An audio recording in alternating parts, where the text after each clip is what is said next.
Bismillahirrahmanirrahim. Assalamu alaikum students. Hopefully you are all well and safe at your homes. Today we will discuss question number 5 and it is about artificial satellites. So question number 5 is how many artificial satellites are there and what are their purposes. So answer is given on page number 21, artificial satellites. As you now know, smaller bodies circling a planet are called satellites. जितनी कुछ smaller bodies हैं जो planets के इर्द गिर्द revolve कर रही हैं तो उसको हम सैटेलाइट्स बोलते हैं.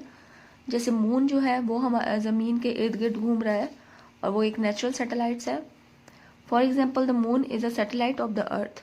Similarly when a spacecraft is placed in orbit around a planet it is called an artificial satellites. Artificial satellites क्या होते हैं कि जिसको इंसान मजनूई तौर पे ख़ुद बनाता है और उसको स्पेस में भेज देता है. ठीक है, स्पेस क्राफ्ट यानी कोई ऐसा खलाई जहाज़ जब उसको रखा जाता है प्लैनेट के ऑर्बिट में, ठीक है, तो उस प्लैनेट से रिलेटेड वो इन्फॉर्मेशन हम तक पहुंचाता है. उसको हम बोलते हैं आर्टिफिशियल सैटेलाइट. जो इंसान खुद बना के स्पेस में किसी प्लैनेट के ऑर्बिट पे रखता है उसको हम क्या बोलते हैं, आर्टिफिशियल सैटेलाइट, जो ज़मीन से ही भेजे जाते हैं. अब इनका पर्पज़ क्या है?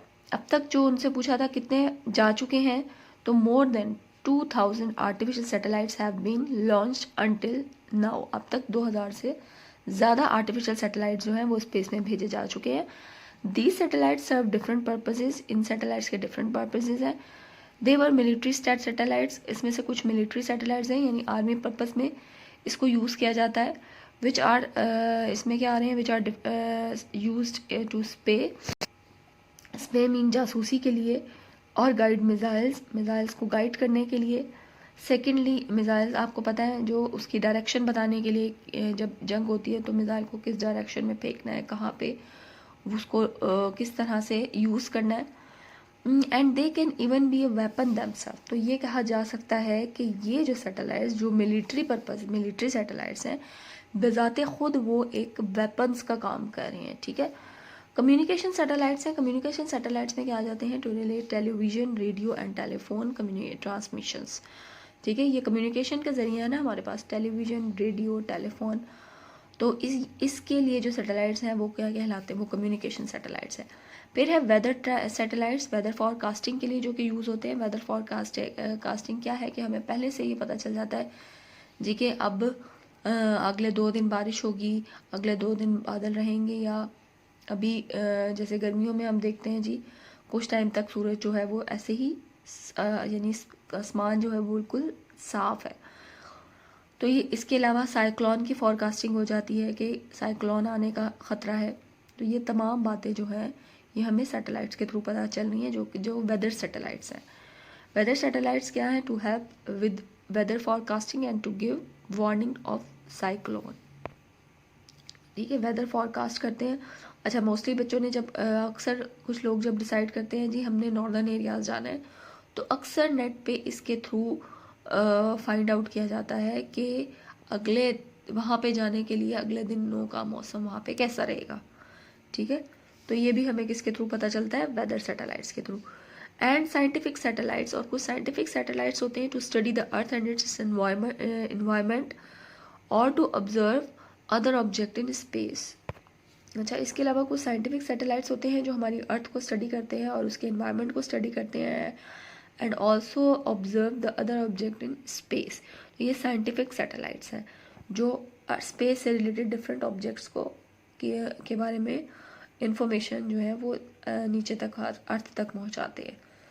अच्छा, यहाँ इसका आंसर स्टार्ट इस तरीके से करना है. आपने हेडिंग देनी है आर्टिफिशियल सैटेलाइट्स और इसकी थर्ड लाइन से स्टार्ट करना है. When a spacecraft is placed in orbit around a planet it is called an artificial satellites. More than 2000 artificial satellites have been launched until now. यहाँ तक, और इसके बाद आपने नेक्स्ट हेडिंग देनी है. फिर आपने हेडिंग देनी है डिफरेंट पर्पसेस और स्टार्ट करेंगे. These satellites serve different purposes. They are military satellites और यहाँ से लेके ऑब्जेक्ट्स इन स्पेस तक. तो ये हमारे क्वेश्चन नंबर 5 का आंसर है. इसके बाद हम इसके फिल इन दी ब्लैंक्स और ट्रू MCQs की तरफ आएंगे. फर्स्ट है the universe include the space and everything that exist in it. Second है the earth travels at the speed of about 72,000 kilometre per hour around the sun.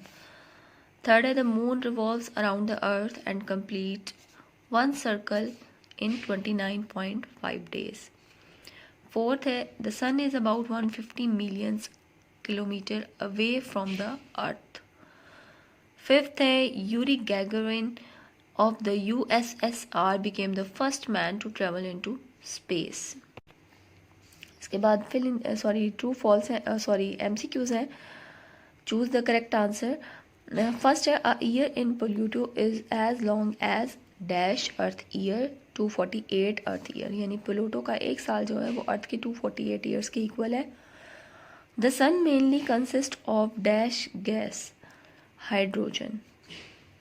Third है the planet Jupiter has dash moons revolving around it 16 moons. Fourth है H.G. Wells wrote a novel called The First Man in the Moon. Fifth है Neil Armstrong and Buzz Aldrin became the first man on the moon on 20 July 1968.